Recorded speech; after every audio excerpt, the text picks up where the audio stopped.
Hello students, स्वागत है आप सभी का एनसीईआरटी गणित कक्षा 9वीं में। और आज हम प्रश्नावली 7.2 का प्रश्न क्रमांक 1 हल करेंगे। तो आइए सबसे पहले प्रश्न पढ़ लेते हैं। इसमें दिया गया है एक समद्विबाहु त्रिभुज ABC में जिसमें AB बराबर AC है, कोण B और कोण C के समद्विभाजक परस्पर बिंदु O पर प्रतिच्छेद करते हैं। A और O को जोड़िए और दर्शाइए कि। तो ये क्वेश्चन मैंने पूरा पढ़ा हुआ है, इसमें कहीं पर भी ये नहीं लिखा है कि आकृति में देखिए। अभी तक हमने जितने भी क्वेश्चन किए हैं उसमें ये लिखा होता था कि देखिए आकृति 7.14 या कुछ भी ऐसे भी हमें आकृति दी रहती थी। लेकिन इस क्वेश्चन में हमें आकृति नहीं दी गई है, हमें क्वेश्चन को पढ़ के ही आकृति बनाना है।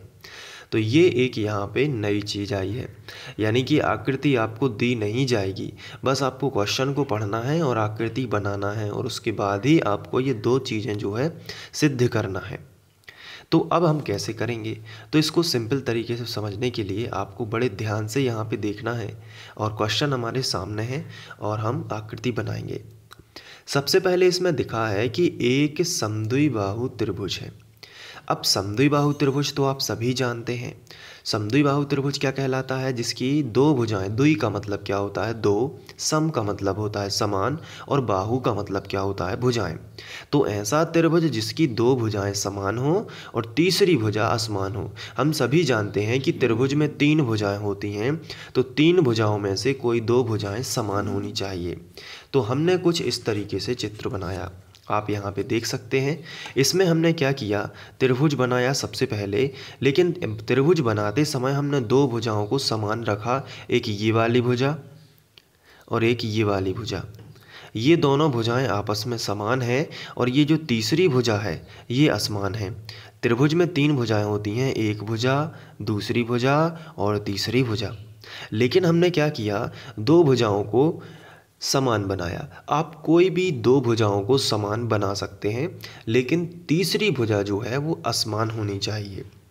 तो यहाँ पे मैंने ये वाली भुजा और ये वाली भुजा जो है इसे समान बनाया है, बिल्कुल समान। अगर ये 2 सेंटीमीटर की है तो ये भी 2 सेंटीमीटर की होगी, भले ही ये वाली नीचे वाली 1 सेंटीमीटर की हो, 1.5 सेंटीमीटर की हो या फिर 3 सेंटीमीटर की हो, लेकिन दो नहीं होगी जितने की ये है। यानी कि ये बराबर, ये तीनों बराबर नहीं होंगी, इनमें से केवल दो ही बराबर है।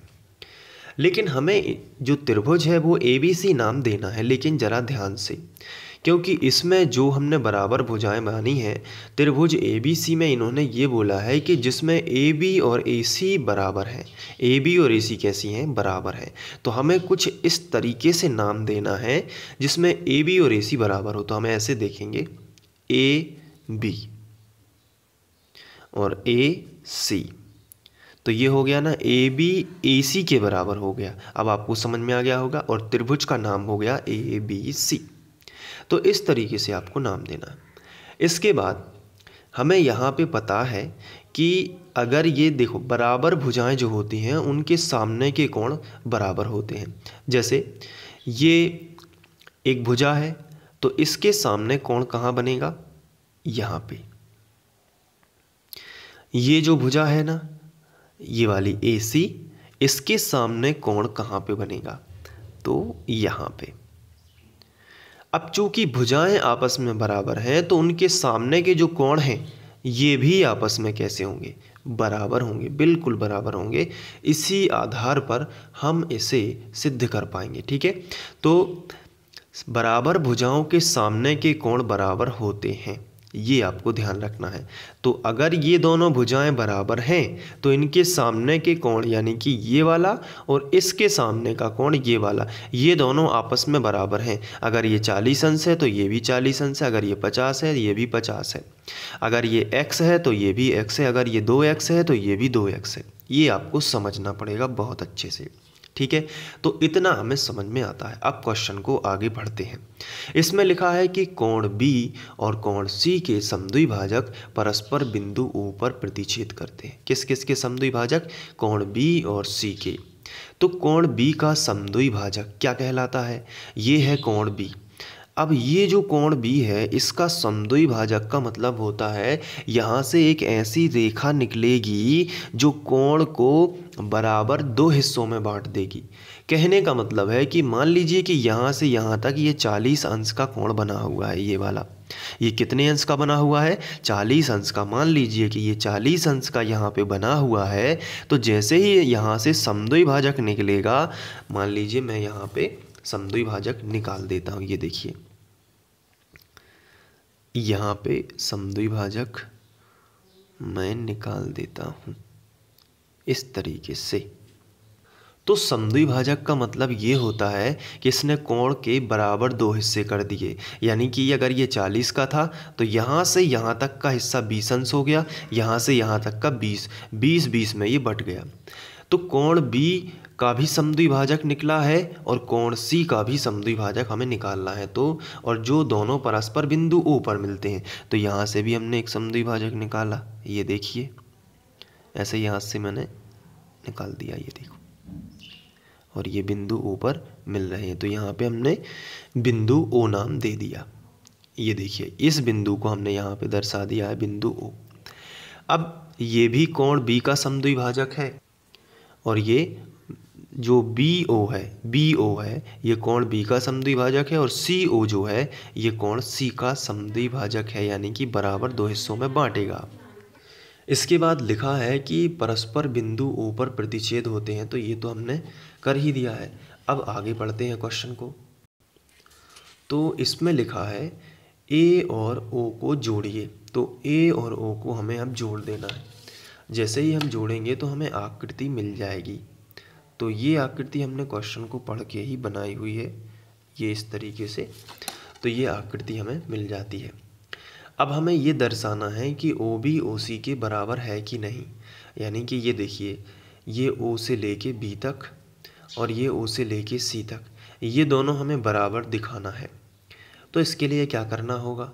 तो इससे रिलेटेड हमें त्रिभुज लेना होगा। ओ बी त्रिभुज, ऐसा त्रिभुज हमें लेना है जिसमें ओ बी भुजा आ जाए, और इस तरह भी हमें ऐसा त्रिभुज लेना है जिसमें ओ सी भुजा आ जाए, क्योंकि हमें ओ बी बराबर ओ सी जो है वो सिद्ध करना है। तो हम ओ बी ऐसा त्रिभुज हम ये ले सकते हैं ए ओ बी, तो इसमें आ गया ना ओ बी, और ओ सी आ जाए तो ऐसा त्रिभुज ले सकते हैं ए ओ सी। कौन सा ले सकते हैं? ए ओ सी। तो हम दो त्रिभुज लेंगे और इनमें यदि सर्वांग समता हमें मिल जाती है, अगर इनमें सर्वांग समता मिल जाती है तो उनके संगत अवयव बराबर हो जाएंगे, यानी कि ओ बी ओ सी के बराबर हो जाएगा। तो अब हम इस तरीके से प्रूव कर पाएंगे। तो सबसे पहले जो हमें दिया है वो हम लिख लेते हैं। तो इसमें हम लिख लेते हैं, अपने हिसाब से भी लिख सकते हैं, और यदि यहाँ पे क्वेश्चन को देख के भी लिख सकते हैं। तो क्वेश्चन में तो कुछ इस तरीके से लिखा है कि समद्विबाहु त्रिभुज एबीसी, लेकिन हम इसको थोड़ा सा अलग से लिखेंगे। कैसा? एबीसी एक समद्विबाहु त्रिभुज है जिसमें ए बी बराबर ए सी। तो ऐसे भी लिख सकते हैं समझ के आधार पर। तो इस तरीके से हमने लिख लिया। अब इसके बाद जो हमें सिद्ध करना है वो भी लिख सकते हैं, और इसके साथ साथ अगर हमने जो चित्र बनाया है ना, इसमें लिखेंगे बी ओ और ओ सी ये समद्विभाजक है। तो हम लिखेंगे कोण बी और कोण सी के समद्विभाजक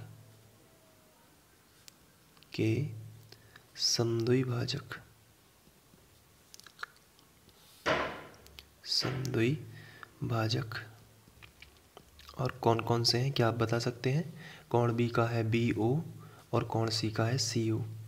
समद्विभाजक बी ओ और सी ओ है, ये लिख लिया। ठीक है।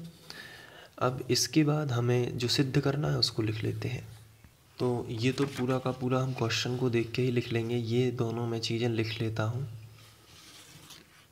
तो ये दोनों चीज़ें हमने क्वेश्चन को देख के ही लिख ली। ठीक है। अब इसके बाद हमें जो यहाँ पे उपपत्ति हेडिंग डालनी होगी। अब पहले नंबर का हमें देखना है क्या सिद्ध करना है, ओ बी बराबर ओ सी। तो अगर हम चित्र में देखें तो ओ बी कौन से त्रिभुज में आता है? ओ बी त्रिभुज ए ओ बी में। तो हम यहाँ पे लिखेंगे त्रिभुज ए ओ बी तथा दूसरा त्रिभुज कौन सा जिसमें ओ सी आ जाए? ओ सी, तो होगा ए ओ सी में, तथा दूसरा त्रिभुज है त्रिभुज ए ओ सी में। अब इसमें हमें 3 समानताएं देखनी है। एक त्रिभुज ये बना हुआ है इस तरफ, और दूसरा त्रिभुज इस तरफ बना हुआ है। आप देख पा रहे होंगे ये कि ये और एक ये वाला त्रिभुज और ये वाला त्रिभुज। तो इसमें पहली समानता तो हमें दी गई है कि ये जो त्रिभुज है ए ओ बी, इस त्रिभुज में जो ए बी भुजा है ये दूसरे त्रिभुज के ए सी भुजा के बराबर है, क्योंकि हमें समद्विबाहु त्रिभुज दिया गया है। तो हम यहाँ पे लिखेंगे कि ए बी जो है वो किसके बराबर है, ए सी के बराबर है। ये हमें दिया है, ठीक है। दूसरा ये है कि जो ए ओ है, ए ओ भुजा है, ये इस वाले त्रिभुज में भी है और इस वाले त्रिभुज में भी उभयनिष्ठ भुजा कहलाती है। क्योंकि अगर हम त्रिभुज ए ओ बी को पढ़ें तो भी हमें ए ओ पढ़ना पड़ता है, और अगर हम इसको पढ़ें ए ओ सी तो भी हमें ए ओ पढ़ना ही। यानी कि ये इस तरीके की दीवार है जो दोनों त्रिभुजों में है, तो ये भुजा कॉमन है। तो हम यहाँ पे लिखेंगे ए ओ बराबर ए ओ, और ये उभयनिष्ठ भुजा है। तो दूसरी समानता भी हमें मिल गई कि दोनों में क्या क्या समानताएं हैं। तो यहाँ पे हमने लिखा उभयनिष्ठ भुजा है। अब तीसरी क्या समानता है, तीसरी समानता भी यहाँ है। कैसे? चूँकि हमने देखा था कि कोण भी कोण सी के बराबर है। क्यों? क्योंकि बराबर भुजाओं के सामने के कोण बराबर होते हैं, तो ये कोण तो आपस में बराबर हैं, लेकिन इनके समद्विभाजक खिंचे हुए हैं।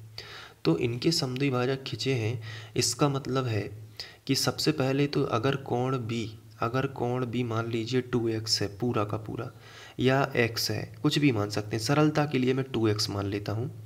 अगर पूरा कोण भी 2x है, थोड़ा सा दिमाग लगाइए, अगर पूरा कोण भी 2x है तो कोण C भी कितना होगा, 2x होगा कि नहीं होगा। लेकिन इसका जो समद्विभाजक निकला है तो इसने x और x में डिवाइड कर दिया, x और x में डिवाइड कर दिया, तो ये भी तो 2x था, तो ये भी किस में डिवाइड हो जाएगा, x और x में। तो कहने का मतलब है कि जितना कोण यहाँ से लेके यहाँ तक ये x है, उतना ही यहाँ से लेके यहाँ तक भी होगा, ये वाला होगा कि नहीं होगा। तो कहने का मतलब ओवरऑल ये है कि ये जो कोण बन रहा है ना ए बी ओ, ये वाला इतना बस यहाँ से लेके यहाँ तक ए बी ओ, ये वाला ये इसके बराबर है, क्योंकि ये भी x होगा तो ये भी x होगा। क्यों? क्योंकि b और c पहले से ही बराबर थे, कोण b और कोण c बराबर थे। क्यों बराबर थे? क्योंकि भुजाएं बराबर थीं, तो भुजाओं के सामने के कोण बराबर होते हैं, तो उनके समद्विभाजक जब निकले तो उन्हें बराबर बराबर हिस्सों में बांट दिया, तो वो बराबर बराबर हिस्से भी आपस में बराबर हो गए। समझ में आया ना? तो इस तरीके से हम लिख सकते हैं। अगर हमें ये वाला बस कोण बताना हो जो कि त्रिभुज के अंदर है, कौन सा, ये वाला कोण, तो कैसे बताओगे, ए बी ओ या ओ बी ए, बीच में बी आना चाहिए। तो हम यहाँ पे लिखेंगे कि कोण दोनों त्रिभुजों के जो ये वाले कोण हैं, ये वाला, मैं इसको अलग पेन से बना देता हूँ। यहाँ पे आप देख सकते हैं ये वाला कोण जो है ये त्रिभुज के अंदर आता है, ये पूरा नहीं, ये छोटा सा। तो ये इसको कैसे पढ़ोगे? तो पढ़ने के लिए हम इस तरीके से पढ़ सकते हैं, ओ बी ए या ए बी ओ। तो मैं यहाँ पे लिख देता हूँ ए बी ओ, ये किसके बराबर होगा, इस वाले कोण के, ये जो छोटा सा बन रहा है ना ये वाला। तो इसको कैसे पढ़ोगे, ए सी ओ, कोण ए सी ओ, ये दोनों बराबर होंगे। अब बराबर होंगे, क्यों बराबर होंगे, इसके पहले इसमें हमें बहुत सारा लिखना होगा। कैसे? चूँकि बराबर भुजाओं के सामने के कोण बराबर होते हैं। सबसे पहले तो चूँकि ए बी बराबर ए सी है, ए बी किसके बराबर है, ए सी के बराबर है, और बराबर भुजाओं के सामने के कोण बराबर होते हैं। तो जब ये कोण बराबर हो जाएंगे तो कोण बी किसके बराबर हो गया, कोण सी के बराबर। जब कोण बी कोण सी के बराबर हो गया तथा इनके समद्विभाजक बी ओ और ओ सी है, तो आपको इतना लिख देना है। जब समद्विभाजक यहाँ पे बी और ओ सी हैं तो ये आपस में कैसे हो जाएंगे, बराबर। मैंने समझाया है 2x के एग्जाम्पल से आपको, तो ये तो आपको समझ में आ गया होगा। तो ये तो 3 समानताएं हमें मिल चुकी हैं, इसलिए दोनों त्रिभुज कैसे होंगे, सर्वांग सम। तो हम यहाँ पे लिखेंगे, इसलिए त्रिभुज AOB सर्वांग सम होगा त्रिभुज AOC से। और इसके लिए सर्वांग समता की शर्त लगेगी भुजा भुजा कोण या भुजा कोण भुजा। तो आप यहाँ पे लिख सकते हैं, ये देखिए, ये भुजा, ये कोण, ये, तो हम ऐसे ही लिख सकते हैं भुजा भुजा कोण, जैसे यहाँ पे लिखा है भुजा भुजा, ये भी भुजा है, ये भी भुजा है, ये कोण है, भुजा भुजा कोण सर्वांग समता से। तो यहाँ पे हम लिखेंगे सर्वांग समता से। जब ये दोनों त्रिभुज सर्वांग सम हो जाते हैं तो इनके संगत अवयव, सभी भुजाएं आपस में बराबर होंगी, तो इनके संगत अवयव में ये वाली भुजा इस वाली भुजा के बराबर होगा। तो हम लिखेंगे तब OB OC के बराबर होगा। तो हम लिखेंगे तब OB बराबर OC, और ये है सर्वांग सम त्रिभुज का संगत अवयव। तो हम यहाँ पे लिखेंगे सर्वांग सम त्रिभुज के संगत अवयव, ठीक है। और तो ये सिद्ध हो गया, यहाँ पे फर्स्ट वाला जो है सिद्ध हो गया, ये हमें सिद्ध करना था। दूसरा ये सिद्ध करना है कि AO कोण A को समद्विभाजित करता है, AO यानी ये वाला। तो वैसे भी अगर ये 2 त्रिभुज हैं तो ये भुजा इसके बराबर, ये भुजा इसके बराबर, ये तो है ही। अब ये कोण इसके बराबर, ये कोण इसके बराबर होगा और ये कोण इसके बराबर होगा। तो यहाँ पे एक चीज़ और हमें पता चलती है, चूँकि दोनों त्रिभुज सर्वांग सम हैं, इसलिए यहाँ पे तथा ये कोण इसके बराबर होगा, ये वाला कोण इसके बराबर होगा। तो ये कोण कैसे बताओगे, BAO कोण BAO किसके बराबर होगा, OAC के, कोण OAC। और ये भी सर्वांग सम त्रिभुज का क्या है, संगत अवयव है। तो ये हमने लिखा सर्वांग सम त्रिभुज का संगत अवयव है। तो इससे क्या प्रूव होता है कि जो AO है ये कोण A को पूरे को समान 2 भागों में बांट रहा है, तभी तो बराबर है ना। ये पूरा कोण कितना था A, और ये AO जब यहाँ से निकलता है तो इसको बराबर 2 भागों में बांट रहा होगा। तो हम लिखेंगे अतः हम कह सकते हैं कि AO कोण A का समद्विभाजक है, क्योंकि ये दोनों बराबर आ रहे हैं। तो इस तरीके से ये सेकंड नंबर का भी सिद्ध हो जाता है। तो अब आप इसको नोट कर लीजिए।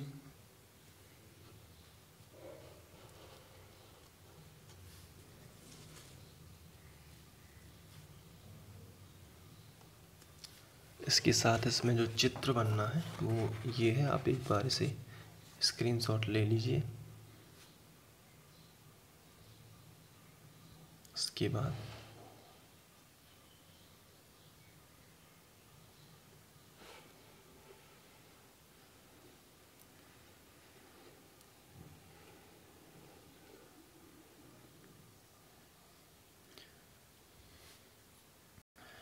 अब एक बार देखने के बाद इसकी आप प्रैक्टिस कर लीजिए और इसे अच्छे से आप खुद से करके देखिए, क्योंकि प्रैक्टिस करेंगे तो ये आ जाएगा।